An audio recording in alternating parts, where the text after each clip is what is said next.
Hello and welcome to We Turned Out Okay. This is the show where we are always working to help you feel seen, heard, and cared for, even in difficult circumstances, no matter what is going on in your life. And I am your host. I'm Karen Locke Kolp. Welcome to the show. Today I have with me one of my very close friends from my life. We've been neighbors. We had been neighbors for several years. And I'm really excited to bring you this particular guest today. His name is Gary Gregory. He runs a couple of awesome companies. One is a tour company called Lessons on Liberty. The other is the printing office of Eads and Gill, which is a print shop that I can't wait. I hope we get to talk at least a little bit about that today. But we have a lot of ground I want to cover, and I think it's going to be so helpful for you in your parenting. Welcome, Gary. It's so good to see you. Hi, Karen. How are you? I'm good. I'm really psyched that you agreed to this. I feel like, in an impromptu conversation like this, it takes a certain amount of guts to just be like, sure, I'll go with the flow. And I'm really glad you did it. I've been talking about history for about 17 years now. So I'm fairly comfortable with some of the ideas anyways. Yeah. I got the chance, Max and I, our kids have been friends for years. And I think about 2 years ago, I took my oldest, we went in together to Boston.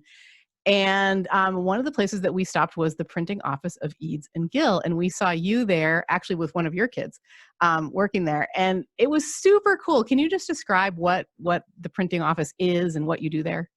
So I started a tour company called Lessons on Liberty, a Freedom Trail walking tour company in 2003. And almost immediately when you begin researching history, especially the American Revolution, it turns very quickly back to the newspapers of the day in Boston, 1765 to 1775 and past that. So I became very interested in the publishing of the Revolution and the writers of the Revolution, and how that news was being put out into the community and what effect it had on the community. So pretty early on, I got the bug about printing. And so I developed the idea that we would create a colonial print shop in Boston to recreate the printing office of Benjamin Eads and John Gill, who were the premier printers and writers, or I should say premier printers of the Revolution, not just in Massachusetts, but throughout the colonies. So they were well known as being firmly on the side of the revolutionaries and aiding and helping their movement. They had writers like Samuel Adams and John Adams and Dr. Joseph Warren. So all these leaders and luminaries of the patriot movement in Boston were writers for the Boston Gazette. And, amazingly, there was no such thing as journalism. Huh. So there's no fact checking. There is no, you simply submit your essay to the newspaper and they're going to publish it. And we also know that the Sons of Liberty had a media program. Essentially, you would see them act an event out in the street that would be written about. They would have another street event. So they're usually like 4 chess moves in terms of what they're working and what they're publishing. So it was definitely an organized effort in the media to control what was being put out and then to respond to the royal government's response, which was always lame. Publishing in America for royalists was not that good, nor was it that big. So, there was a lot of decent writing because you're talking about educated people, but it just wasn't very powerful. They were overwhelmed by popular sentiment. Mm-hmm. Of Liberty. So anyways, so we started the tour, the print shop to just kind of explore those ideas and themes and reprint documents of the Revolution using period equipment like wooden printing presses. Think Benjamin Franklin. So we dress up in colonial clothes and we print on these printing presses and discuss the documents that we're printing. Yeah. And so I'm having this memory now of going down to your house down the road when it was your house and seeing a great big printing the wooden printing press. Wooden printing press in the garage. Yeah. It was in there for a few years before I found a location. I bought it from Colonial Williamsburg, believe it or not. It's so cool. So it's been really fun, and we have had literally hundreds of thousands of people. Wow, come through. When Faneuil Hall is open, there'll be 2 million people just through that building alone every year. And I've been there for 2 years. And at my previous location up on the North End, it was simply, you know, like 100,000 a year, something like that. So that was 5 years. Just 100,000 a year. Yeah. So I met a lot of people, and we talk about a lot of things. So Yeah, yeah, and I'm fascinated with that. I just want to take a moment because the Zoom background that you have that you chose. Can you tell us about it a little bit? yeah, this is the tap room from the Wayside Inn in Sudbury. And it's an original house. There was a fire. If you go up, I've been up in the attic and so forth of this building. There's charred original 18th century beams up there. It's just a really cool place. And it's a place where people who do what I do, who do some reenacting, and you get a vibe. And I just love this tap room. So anytime I get it, they have a fireplace there that actually works. Yeah. And so anytime I get a chance, I'll go to this tap room. And so I was able to find a picture of it for my background. Yeah, it's really, really cool. I was like, that doesn't look like your kitchen or living room, wherever you are currently sitting. And the other thing I want to remember to mention is, and Gary, you may not even know this, Angela, your wife, has been a guest on my show. I did not know that. Yeah, so I looked up the episodes. So Angela and our friend Dina Fraze, who is a midwife, and Angela Gregory is an attorney. They came on the show to talk about. We ended up doing a roundtable. We actually ended up doing 2 episodes of it because we just found that we had so much to talk about. And they were episodes 146 and 149. I'm going to link to them in the show notes of this one. This episode is actually 347, I believe. So it was a few years ago. But I just think it's so neat that we've had the perspective of Angela, and now we're getting kind of the perspective of Gary. And what we talked a lot about with Angela was education, educating kids, living with kids. You know what I mean? Like the family dynamic and all that. And I'm excited to get into this today with you, Gary, especially because I feel like you have some really good and unique insights to share on history as it is taught and as it has been taught. So I guess what I wanted to do was I'm going to read from an Education Week article that I read last week. So we're talking end of September 2020. This article came out, and it talks about how the current administration is talking about wanting to institute something that they're calling patriotic learning. And I don't know what this episode will actually end up being called, but I've been seriously considering calling it actual history versus patriotic learning, because the learning that they want, basically they want to sort of only highlight the positives and not talk about anything that might be, I don't know, that might take away from like the shiny polish on the you know, the champion trophy of history or something like that. Certainly they're joining everybody else in the world, most major Western countries who have had, who do this. I mean, when you win the war, or when you are a global leader, you get to kind of you get to say what the history is. Yeah, I'm so glad you said that. So, because we talked about how this started long ago. Like I, you know, it struck fear into my heart that someone now is attempting to change history. But when we got on the phone, you Gary said, well, this is not the first time this has happened, right? No, it's typical. It's typical in any political period that, you know, if you look at our own revolution, John Adams was asked one time, he says something like, he was asked a question about the Revolutionary War and its history. And he says, well, or they're asking about the history of the revolution. And he says, you mean the late war? Because he said the revolution happened before the war. And he says, well, it's true. And he says, who could write this history? Who should write this history? And it turns out Mercy Otis Warren was one of the first writers of the American history of the American Revolution. And she paints a version of her family slightly different than people would, but she's writing it from her personal perspective, and being involved with it. And you'll see variances, and it comes right out of the gate with people slightly changing the narrative.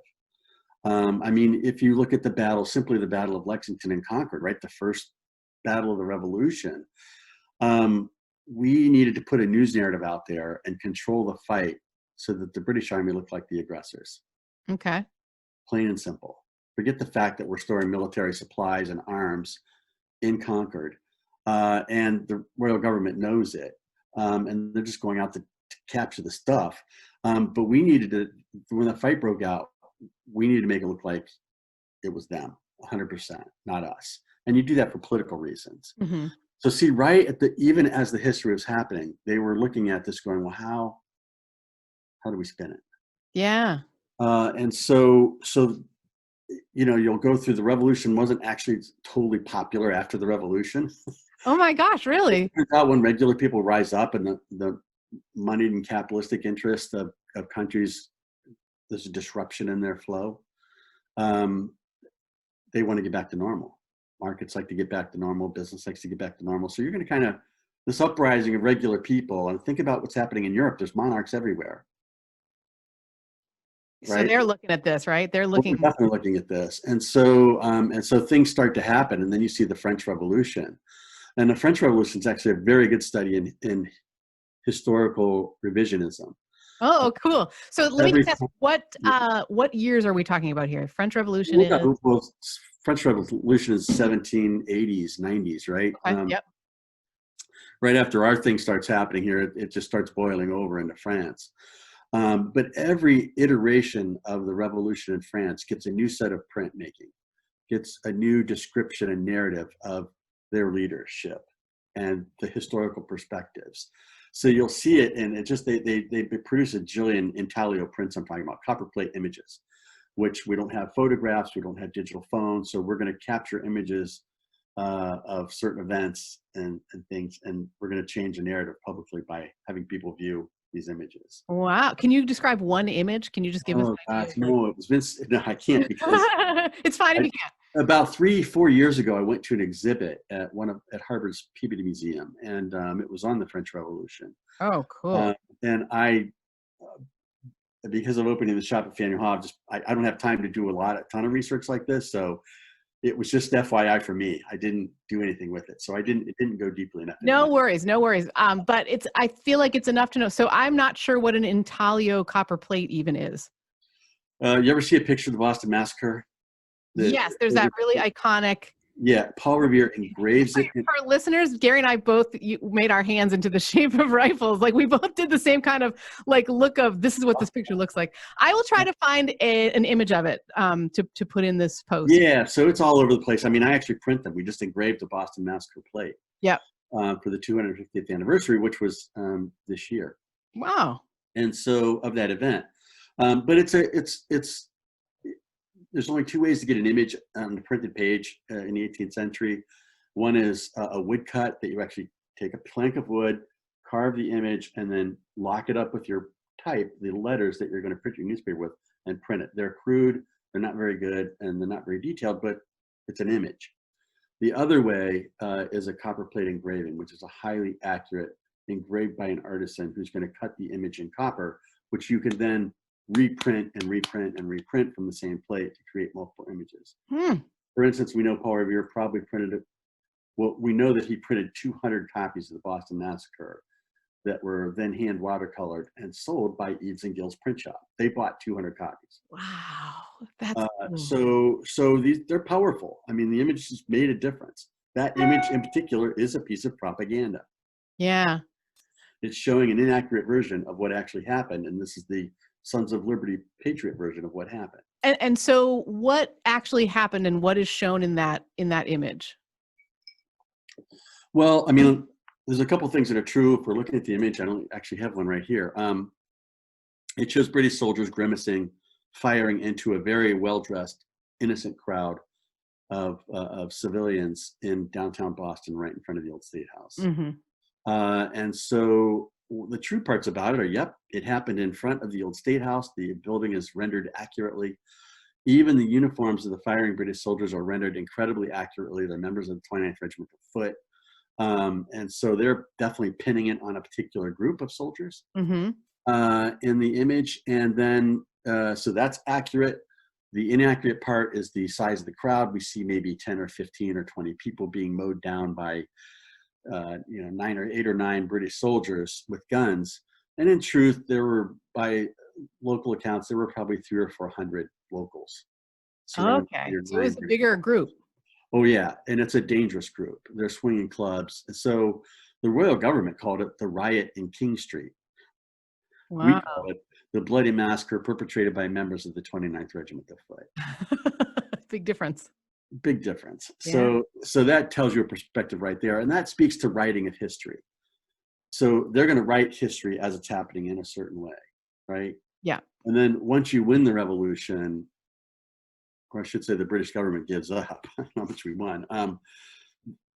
Then writing's going to start about the creation of a new nation and a certain handful of people who did it, and the American people are going to hold them up on pedestals for eternity, right? So you'll see this history coming in. The revolution becomes popular again around the 1830s. Yeah. Because what's happening? Well, In the 1830s. Yeah.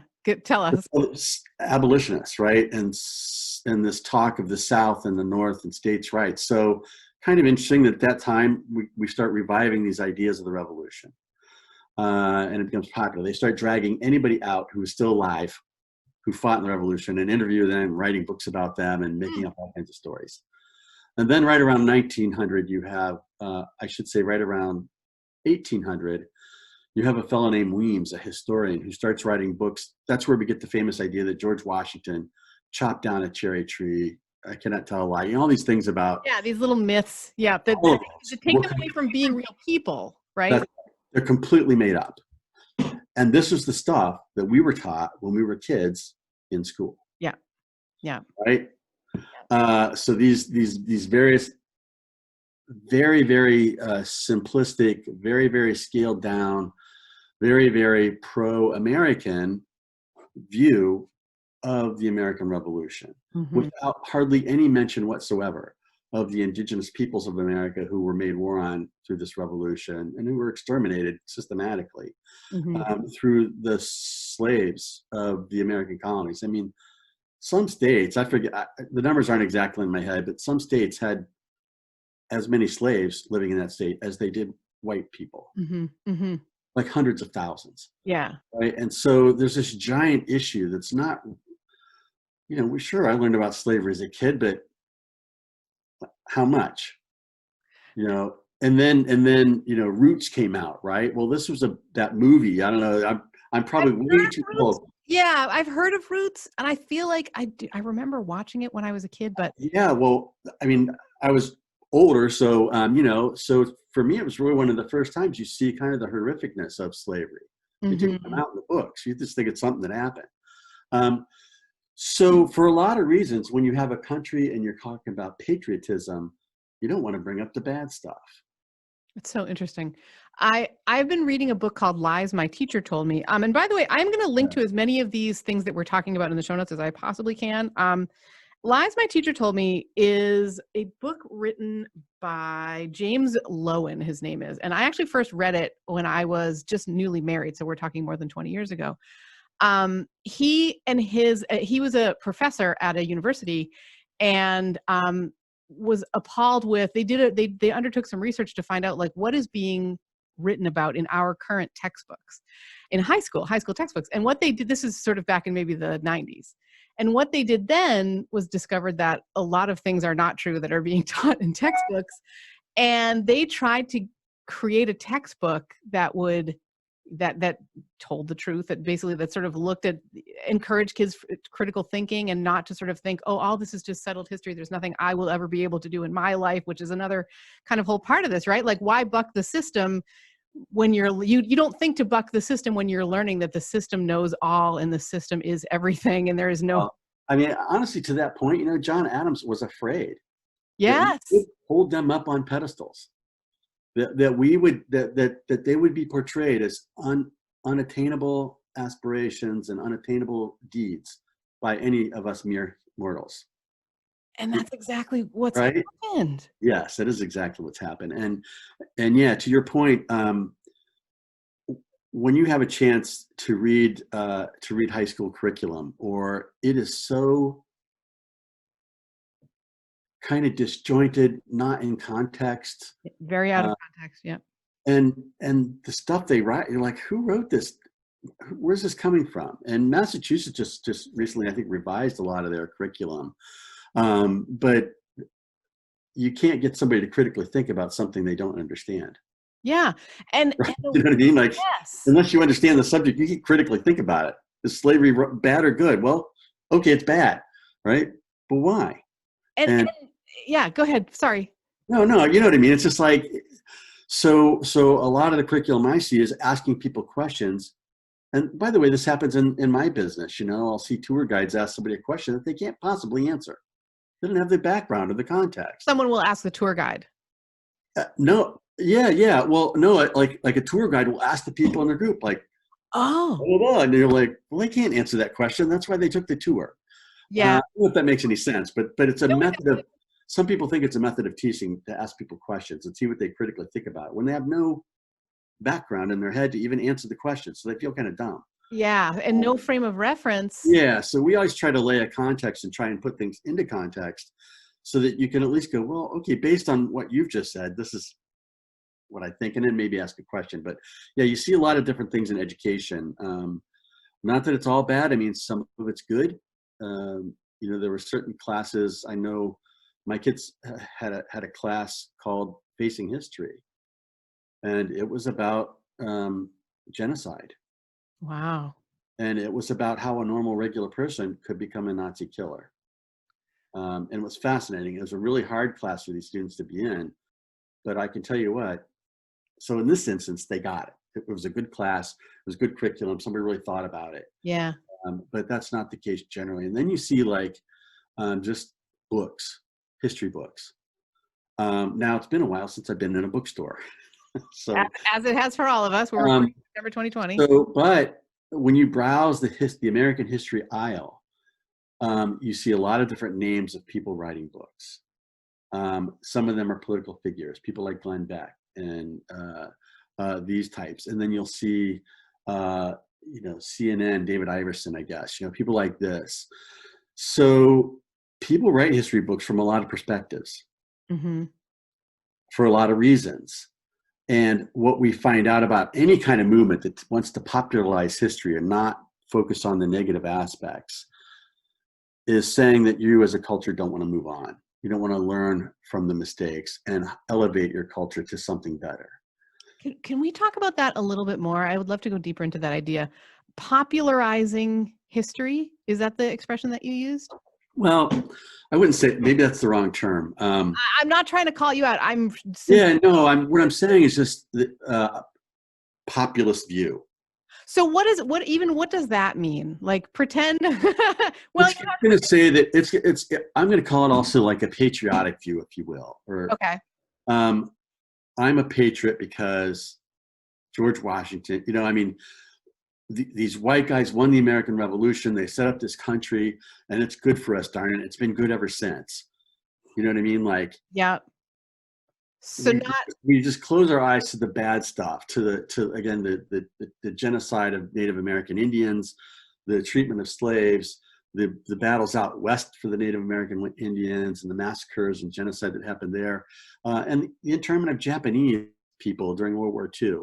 These are things, you know, that you don't talk about. There's not to these things sometimes. Well, maybe there's somewhere, but you know, you go to Germany, you know how many statues you see of Nazis? How many? None. None of the buildings are labeled, right? None of, like, you go, my mother-in-law lived in a town called Bad Tölz in Germany, which was where the West Point for SS was, the college. Wow. SS was the political wing of the German army, right? Yeah. That's what they taught. They created murderers there. And she lived in that town. I should say her aunt lived in that town, and then she moved there. And you go to this college campus that was the SS facility. They've changed the appearance of it. There was an arc that led into the entrance. There were sports fields and stadiums around there. There was a satellite camp from Dachau of interned Jewish people working in those camps and supporting that college as slaves.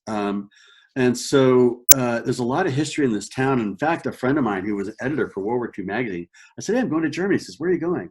I said, well, bed totes. He goes, ooh, spook central. Now, the amazing thing that I found were books inside the apartment where my mother-in-law, she inherited the apartment, lived.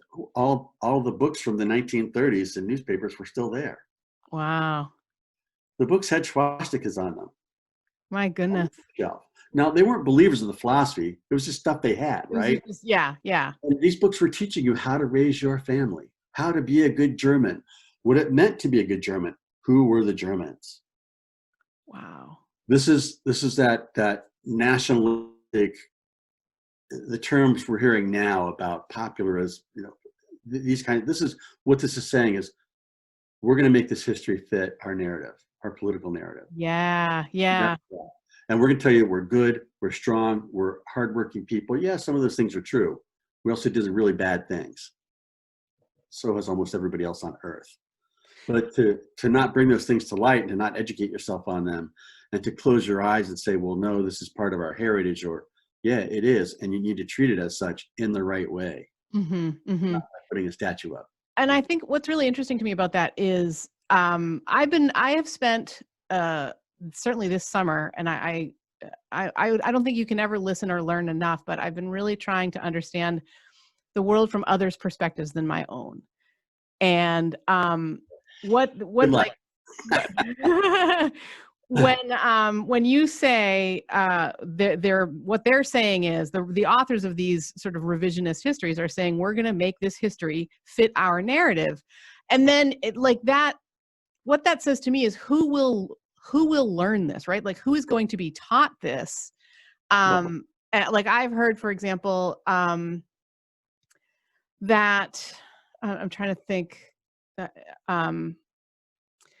I've heard that Thanksgiving is a day of mourning for Native Americans, and like so I learned that when I was in graduate school. Somebody just invaded your country, and disrupt. Really. Yeah. Native Americans typically, if you look at the time when white settlers were coming in here from various countries, they had their own political issues, and you're going to see them. Had been, especially here on the East Coast in Massachusetts, the Indians have been decimated by a pandemic. Yeah. They had many of them had lost their lives to smallpox, right? It wasn't smallpox, actually. Oh, really? Yeah, it was something else. It was actually a spirochete in the mud and in the ponds where they bathed. Oh, from Europe. So it was a really horrific disease. And it just when the Puritans show up in Boston, there's like nobody there. Yeah. Yeah. Those are just the coastal tribes. So the balance of power had shifted greatly, and those tribes are going to align themselves with whites with guns because they needed to. Mm-hmm. Mm-hmm. There was a political reason for them to do that. The Massachusetts tribe was weak. Tribes around them were stronger. So there's a lot of reasons why people do things, but you got to understand this. Why would they invite? Why would the Massachusetts tribe invite, or the Massasoit, the tribe down in Plymouth, invite these people to dinner? I'll tell you a good book to read. It was what was it? Mayflower. Mayflower. Any idea who it's by? Yeah, it'll come to me in a minute. All right. He just wrote a book on Bunker Hill. Nathaniel Philbrick.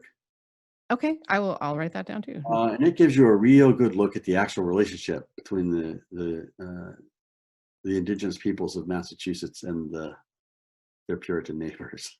It might not be as friendly as it appears, especially the Puritans from Massachusetts Bay as opposed to the people from the Plymouth colony. But at any rate, so you're going to see a lot of this history coming out for religious reasons, a lot of it for political reasons. And believe me, you can turn history any way you want. You can write a history book and show any view of it that you wish as the writer. Yeah. And the real question becomes, whose view is it? How accurate is it? And let's talk about just as we progress through the timeline of writing for history, look at the resources that are available. When you write a history of the world in 1780, you're doing it from other people's writings, obviously. You don't have the opportunity to visit the world's greatest libraries. You don't have the benefit of a 100,000-foot view of the whole situation. Mm-hmm. Well, guess what?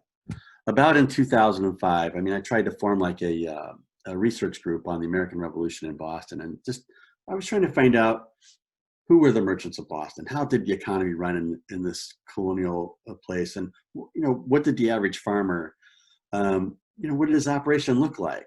What kind of money was that? So I wanted to know really about what their lives were more like, just from a very pedestrian view. And it turned out that, by the way, the Wayside Inn took some public funding a while ago, so they actually have a requirement to allow groups educational groups and things to come in and do things. Oh, so wow. they gave us a free room and about 8 or 10 people, and had some pretty high level folks like curators of LA County Art Museum and some people pretty high up there who joined the group. But what we found out was we didn't have the tools to do the research at our disposal.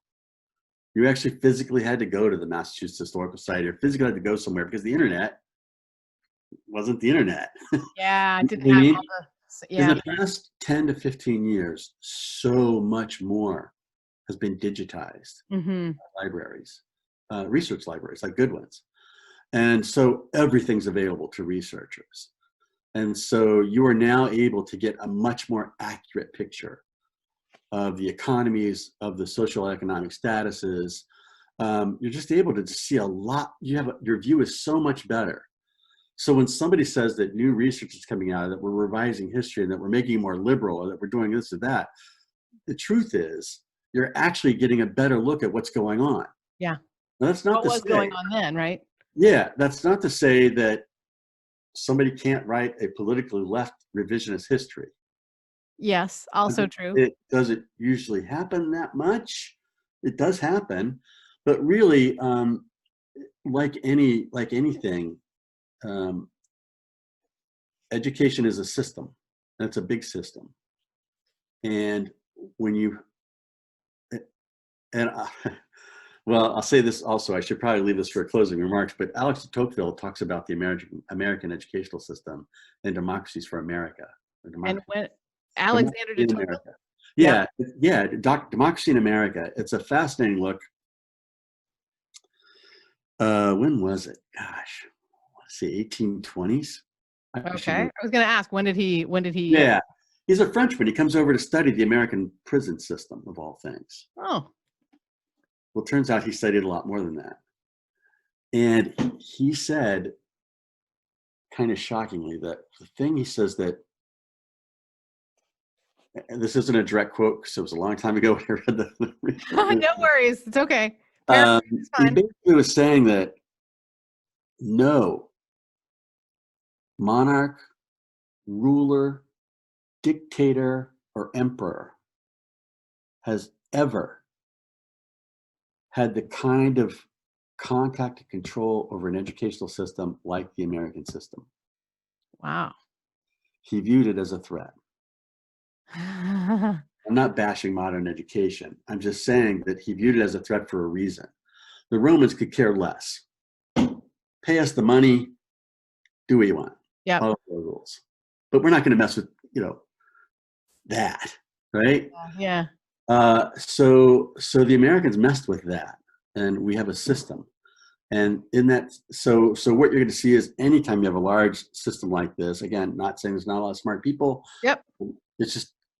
It's a system, and it's a political system ultimately, because our governments unfortunately are run by political people in some cases. So as we're seeing right now. So a couple of times the idea has come up for me as you've been talking, or as we've been talking about trust and like, can you trust, right? And I want to share a story about my Jay, actually. So he's 16. This story took place over the summer. He was still 15, but he's a teenie. He's learning. He's really passionate about history. He's overjoyed because he goes to this place called Bay State Learning Center. It's a self-directed learning center. And he is over the moon because they're teaching a class right now called Roman History. The Fall of the Roman Republic is what it's called. And he is like, I am so in for this. But I'm reading Marcus Aurelius right now. So. He will love that. I absolutely will. So over the summer, we got to talking about truth in media. And he basically said, there's no media that I can trust to tell me the truth. And I said, well, what about, like, can you trust me? Like, if I recommend something, can you trust me because it came from me? And he was like, well, no, I can't, because I just don't, I can't verify it for myself.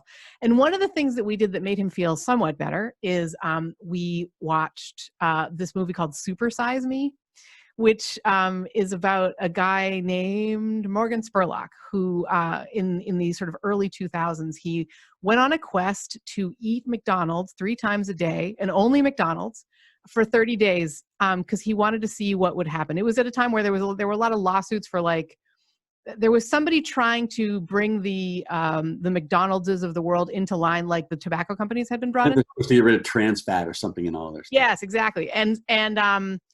And we watched this movie, which was really, I mean, it was just such a good education in, like, what fast food does to your body. But we got to the end of it, and I said, did you believe it? And he said, yes. Except he says there was one part that he didn't. So the parts that he did believe were, like, here's Morgan talking to his cardiologist. Here he is talking to his cardiologist 2 weeks later when he's put on 20 something pounds, and the cardiologist is like, if you keep going like this, you're going to die. Like, I'm not even comfortable recommending that you keep to the end of this 30 days like this. Like, so those and the things that Morgan Spurlock was going through himself, he sort of kept a video diary, and he was like, I'm addicted to this food now. Like, I feel this real sort of, like, I feel good when I've eaten it, and then there's a drop off until I can get it again. And, you know, it was so real to him. He said to Jay, he says, the one part that wasn't was, they're talking to, like, the lobbyist for fast food restaurants or for grocery, you know, and he's sitting with, and there's a boardroom behind him. And Jay's point was that guy could have been sitting anywhere, and the boardroom could have been basically what your background is right now, Gary, which is like a facade of the Wayside Inn. It makes me appear as an expert. Or it makes me appear as a colonial, whatever. If I was dressed, historian, right? But that's exactly. He was like, I'm not sure that I could trust what that guy was saying. He sounded trustworthy, but I'm not 100% sure. And I just thought that was such an interesting. He knows right. What doesn't feel right, yeah, right, and he is trying. Is there? And maybe this is out of your purview. I don't know, but do you see any hopeful signs or a direction someone could choose so that they could find some media that they could trust? Well, here's the problem. The problem is just that question in of itself. Currently, we're told not to trust what any expert says. Now, by the way, this isn't a current thing. It's been going on for a while. Yes. Listen to us. We know what we're talking about, even though they're political people. Follow us. Don't listen to what they say. Don't listen to what a journalist says. Now, what's interesting about what Jay discovered was the parts that he believed, the guy was talking to an actual physical expert, right? Yeah. It's a credentialed doctor. Yeah. Now, there are people who have doctor credentials who aren't actually MDs, right? We all know that. And some of them are on TV acting like medical doctors when they're not. Right? Yeah. So you don't believe a non-medical MD when they're talking about medical things because that's not their. So Jay correctly said, I believe it when he's talking to a cardiologist. When he's talking to a lobbyist who may or may not be a medical expert, but who is certainly an expert in lobbying political people. Yes. Putting money into campaigns is telling you a certain thing. And lobbyists write a lot of legislation, right? Yeah. And so when you ask somebody like Jay his age, I mean, my kids are the same way. We don't believe that. We don't watch MSNBC. We don't watch ABC. We look at Reddit. You know what I mean? Exactly. That is working. Well, there's also issues with that because, but so the ability to critically think suggests that you have some type of educated background, that you can actually, we talked about this earlier, that you can actually understand what you're hearing and then have the ability to make a choice on whether it's relevant, you know, whether it's fact worthy or not. Mm-hmm. Well, we have tons of fact checkers now. Everybody's checking facts to the point where my fact checker says that's their facts are wrong. Yeah. Well, John Adams has a statement about facts too, doesn't he? Facts are stubborn things. They're not what we would wish they should be or what we want to will them to be, but they are in fact facts. Yeah. I shortened it up a little bit, but he's got a thing that a fact is actually a fact. You can't, it's not, what was the term going around a little while ago? alternative facts. Yeah, no, they're right. There are just facts. So it's really difficult, and I can tell you, I've talked to hundreds of thousands of people, literally face to face, right? Yeah. And I get questions all day long about, well, that's not what I learned, or yeah, but what about this, or what about this writer and that writer? And I'm like, look, and this speaks to the history question, and going back to people, I said, you have to understand what source is, where it's coming from. When I first started researching the American Revolution, honestly, I knew nothing. I didn't know anything about it. Really? I didn't know that. I mean, I knew the first time I met you, you were all dressed up in colonial garb. You were. That was a little down the path, Yeah, it was. I said, all right, so how do I go about this? So I started reading popular books. 1776, right? David McCullough. Yeah. Great book, by the way. But what you realize is a lot of books you're going to read, you don't see any notes, right? There's no annotations. They're not referring you to sources. They're not referring me to, there's nothing. It's a book full of opinion. Yep. And so you see a lot of this in these histories that you're going to see by political figures, talk show figures, and TV personalities. So they're all writing books, and scarily, some of them are really getting into a lot of programming, non public school education.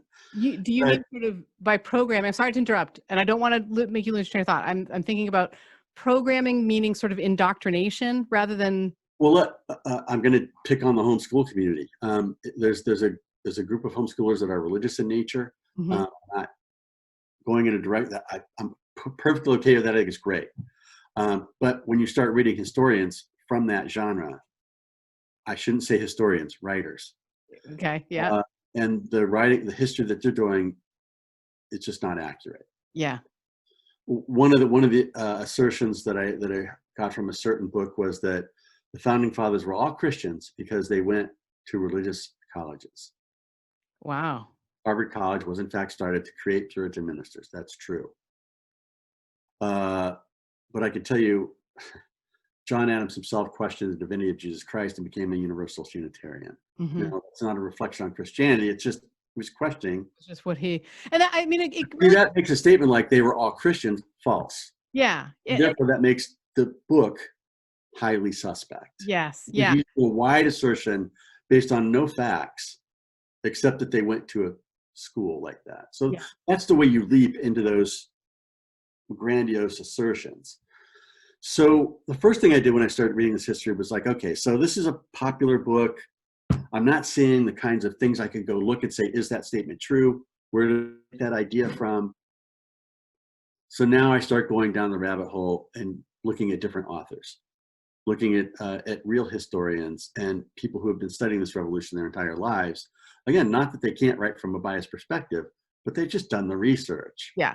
And I get to choose whether I believe their research or another expert's research. But we're talking about research between experts, not talking heads on a television set. Yeah. And people who have no background or education or expertise in this. And also have a vested stake in getting you to subscribe to their viewpoint. I think that's and that's just a problem with writing in general. And you'll see in any disinformation campaigns, whether it be in Cold War or any other despotic intention, it's always, first of all, to confuse the facts. Mm-hmm. Have you not believe experts, and then you get fatigued from it, and all of a sudden you're going to believe what anybody says, or you just give up. Yeah. Most of our kids have given up. We see that happening in schools. I mean, I think that's like, as we're kind of coming to the end here. I do think a lot about what kids are learning, and I actually want to take it back to I don't know if you ever read the Chronicles of Narnia. Do you remember those books? Or Lewis, right? Yeah, C.S. Lewis. There's one of those books is called The Silver Chair, and it is about. I really don't want to give it away. I'm hoping I can tell the story without giving away the plot of the book, because it's a wicked cool book. What happens is sort of the bad guys which is a witch in this particular one, has captured a prince, and there is some reason why he gets strapped into a silver chair every single day for an hour. And that is the only hour that he's clear and lucid. The rest of the time, he's under this spell and he doesn't remember, why he's here, or where he came from, or whatever. And there's a part in the book where the witch is trying to now basically get everybody under her spell. And this is the part I really don't want to give away, but the way that she does it, I always think about the way that children are taught in schools. Like when you think about the worst kind of schooling, right? Where it's all about fill in this workshop. Fill in this worksheet. You colored out of the line, so you're in trouble. You're going to have to, you didn't finish your math homework, so you got to stay in from recess. Like the really sort of very negatively disciplined. And you see her basically resigning everyone in this room to her point of view. And they're all like, okay. And to me, like, it's confusing of facts, and it's creating a sort of like apathy, because like, what am I ever going to learn anyway? Right. It's a known thing. I mean, it happens when disinformation comes out, when the experts are questioned, then it's just a societal thing. You just start getting overwhelmed and then confused, and then you check out, and then you leave. And then when somebody comes along and tells you what you want to hear, you're in. You're drinking that Kool-Aid. So that's just real typical. So this whole idea of what was the term you used about what they want to do with this Americanizing or something? The patriotic learning. The patriotic learning, not being actual history. Yeah. So we should be extremely afraid of that for that reason, because of the word patriotic. Patriotism has nothing to do with actual history, right? You can become, in fact, I mean, we should be using the actual history to understand how to be better, not to accept what we've done. Wow. Or to popularize what we've done and make that, the South will rise again, and this flag is simply a part of our heritage, or this or that. It's like, no, wait a minute, understand where these things come from, and then let's move forward. And I'll leave with one more quote. Okay, love it. Benjamin Franklin. And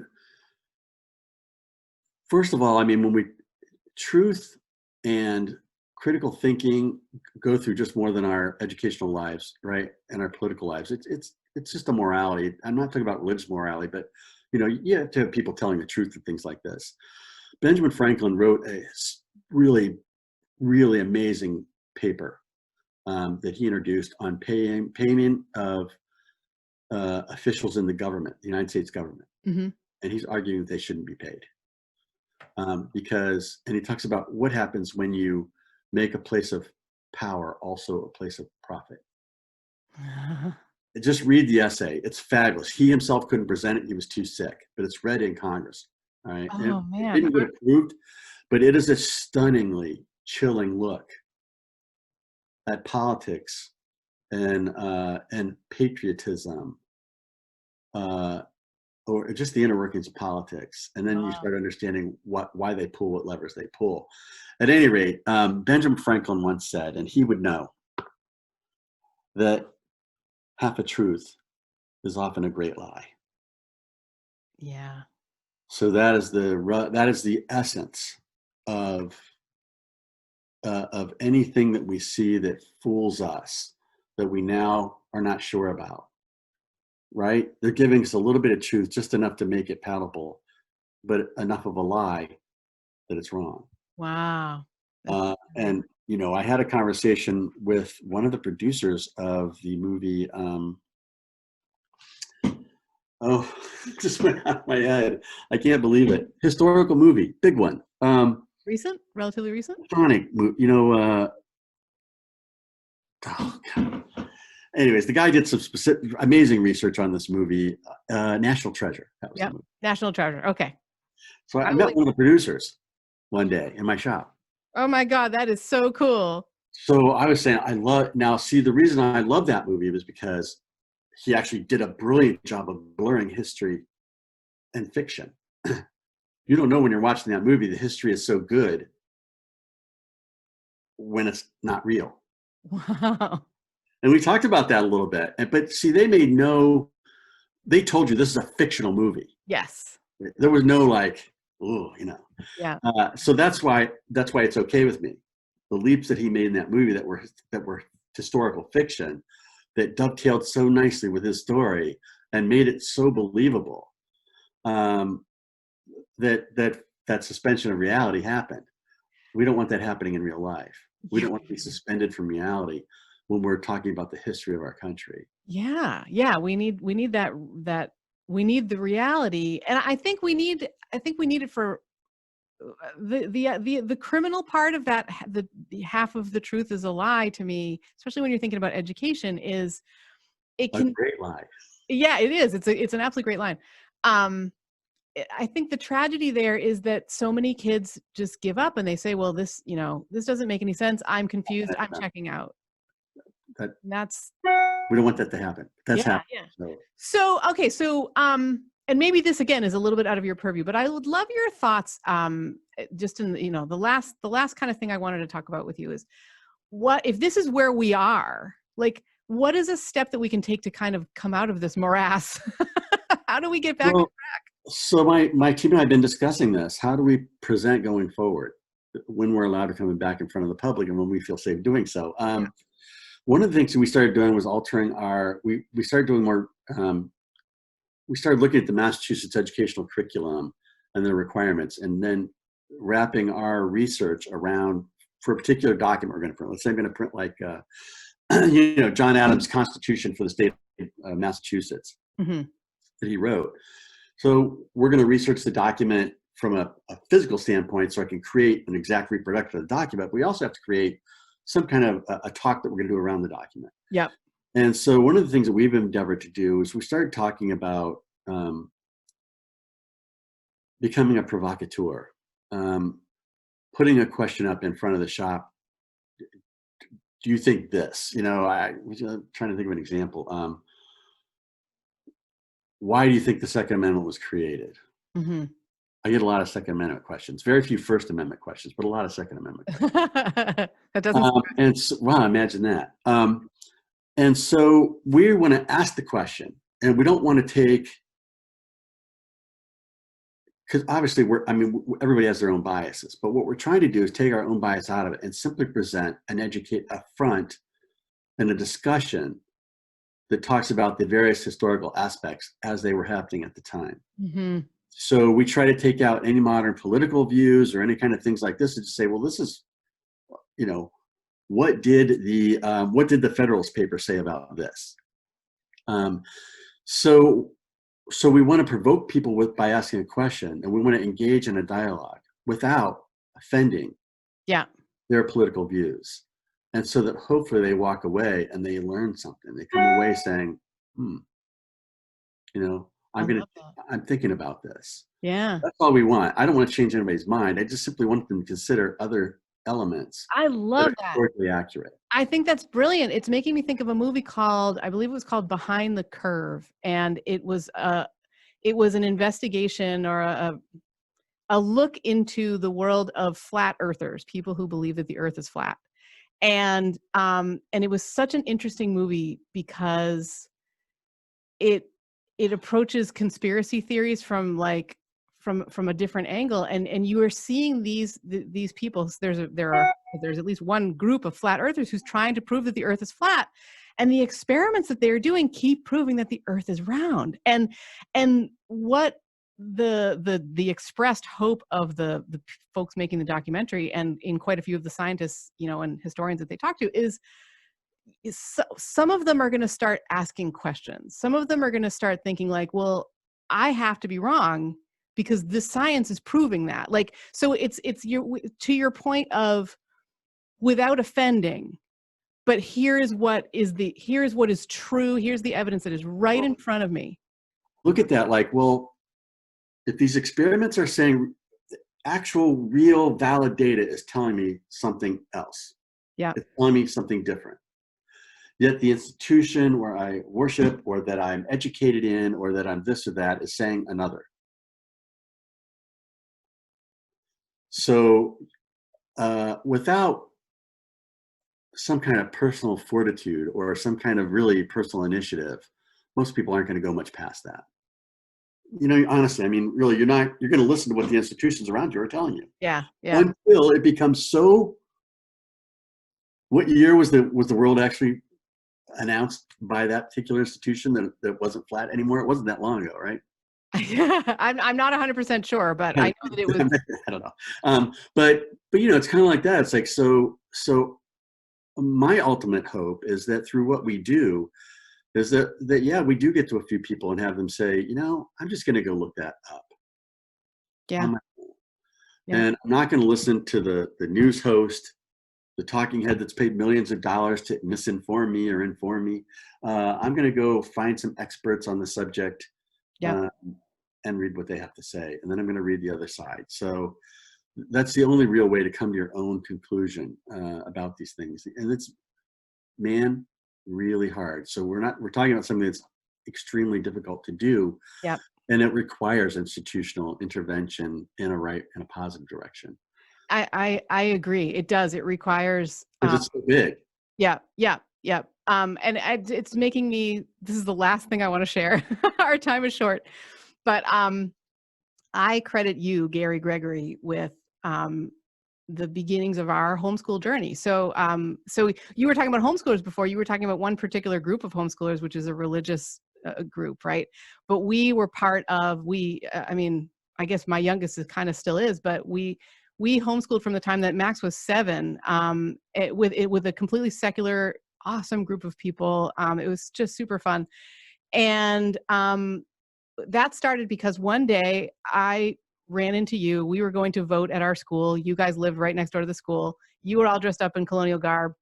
And we got to talking, and I said, I didn't know that there were kids living in this house. Like, what's the deal? And you said, well, we homeschool. And I remember saying, oh, I could never homeschool because I'm a teacher and I'm really invested in that system. And you said, well, are you going to sacrifice your kid to that? I said that? You said that. And I was like, wow, I've never thought of it that way before. It was, such a provocative and very important question. Definitely provocative. and I mean, this kid now, he's 20 years old. He's a math major. He loves school. A math major is sort of I almost hold that up as like he hated math. And now, right? Because so many people are worried about the math. But there's so much more to him than that. I mean, he is thoughtful. Yeah. He is he forms really deep, close relationships. He's just an incredible kid, and I think that so much of that would have been stunted had I stuck with my first idea, which was, I owe a lot to the school system. Yeah, well, I mean, certainly we all have those conversations. I mean, my kids wound up going to school, and they benefited from it. They made that choice themselves, right? They did make that choice, yeah. And so I'm not going to bash the system one way or other than the fact that just for me, it seemed like I had a not so great experience in school. My wife had a great experience in school. So see, we two very different camps, but just for what we were up to, we thought, well, let's just try this because, how bad could we do? There's a lot of margin there for error, but I'll just say this. I think that however you become educated, it's important to become educated. No matter what, it's important to read and understand what's going on around us. Yeah. And only through elevating ourselves. Education necessarily, right? What? A degree, does not confer education necessarily. No, I think Harvard School of Education, maybe 10, 15 years ago, did a study on mastery of subjects where people who had master's degrees and doctorate degrees. And they found that in America, not a lot of mastery going on there. Yeah. A lot of people with degrees. Yeah. And it was fascinating versus a conversation I had with a fellow from Germany who said, when I went to my master's program in Germany, they encouraged me to take 5 years because they wanted me to be a master of the subject. Wow. He said. I bet after that. Right? Different mindset. But at any rate, it's a wildly important subject, wildly important that we look at now. I mean, now you can look at, I had one more thought about where to look for guidance here.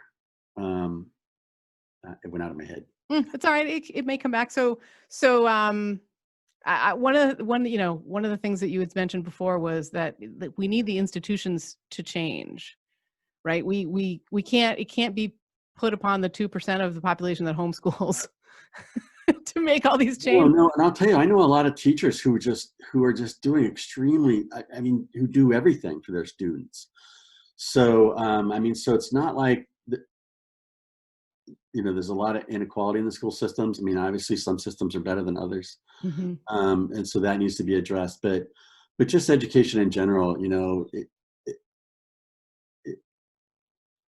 the term liberal, the term conservative, I mean, I wish they were even real. I hear you. But I don't know. So. Well, I feel like this is almost a to be continued. I want to go to the Wayside Inn with you, and I want to have a drink, and I want to, keep talking, because this is such a great conversation that I love this. When we got on the microphone, I had some idea of what we would talk about, but I love conversations like this that just completely depart. I think it's super cool. Yeah, I don't know where we went, but anyways, education is important. Let's look at these history as a real opportunity. No politician should ever be involved in a history book. Yeah.